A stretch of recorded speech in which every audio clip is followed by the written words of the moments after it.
Welcome to another episode of Classic Credits. Today we have another game based off a property that's getting the movie treatment this summer. And this time it's G.I. Joe. The first movie was, so-so at best. I much prefer the new animated movie that they released about the same time, G.I. Joe Resolute. The new movie is looking good, though. I'm cautiously optimistic about it. In 1992, there was no doubt about it, though. Rack up another one for Konami. I won't even bother going into the Konami's long list of hits.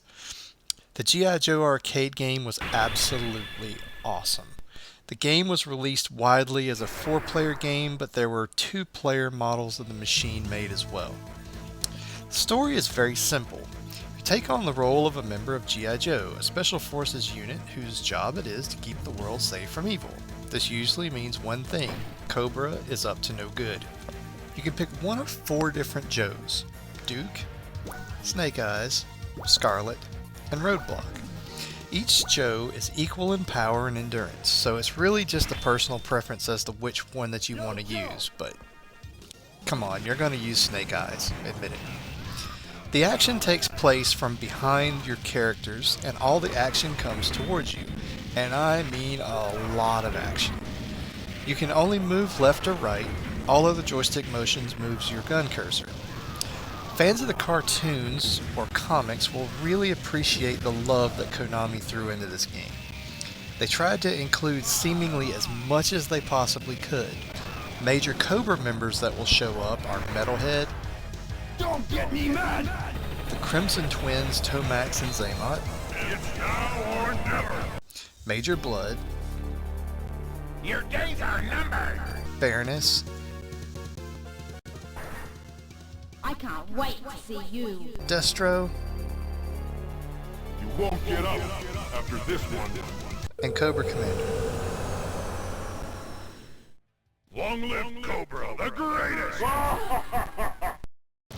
Cobra has also brought their hardware and lackeys too. You'll see Hiss tanks, Hurricanes, Condors, Fang 2s, Razorbacks, then there are the Vipers, Alley Vipers, Annihilators, Laser Vipers, Incinerators, Bat 2s, Hydra Vipers, and plenty of other Cobra baddies.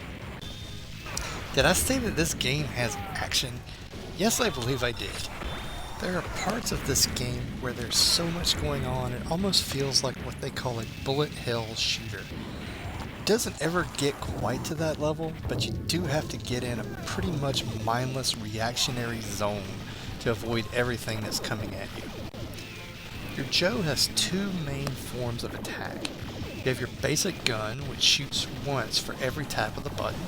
The good thing that this game is loaded with rapid-fire power-ups that give you the ability to have an auto-fire. Your other attack is rockets. The explosions, even 20 years later, are quite satisfying. They're big, they look cool, and there are more of them than a Michael Bay movie. Speaking of sounds, the sound effects in this game are fantastic. All of them sound like they come straight out of the cartoon. The music gets your blood pumping. There's quite a bit of digitized speech. You get a lot of Yo-Joes and Cobras, and the bosses generally have some trash talk for you. One thing that Konami slipped up on in the audio department, though, is this. Yo, Joe! Snake Eyes was mute, but the game is otherwise so awesome, I can forgive a little bit. Graphically, this game looks fantastic for being made in 1992. Scaling like this was something that you didn't see very much. You certainly didn't see an entire game based around it. G.I. Joe is pretty unique. There are not very many games like it to compare it to. To me, there are only 2 games that even come close.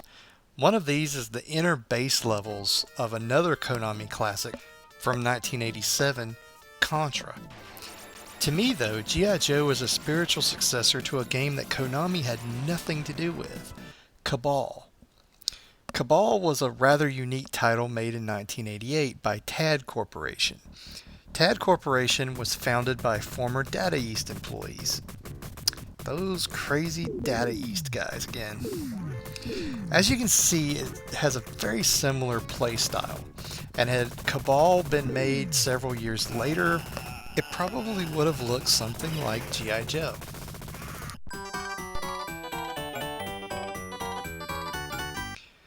Classic? Definitely. Unfortunately, there was never a home version for this game. There were several G.I. Joe console games, but none of them were based on this particular action-packed shooter. Once again, thank you for tuning in to Classic Credits. I hope you enjoyed it. Thanks for sticking with it as the show continues to get refined. If you like the show, please subscribe, share on your Facebook, Twitter, Google+. Help get the word out. Thanks again, and see you next time, where we will try and cover some games that you may have forgotten or maybe not even heard about.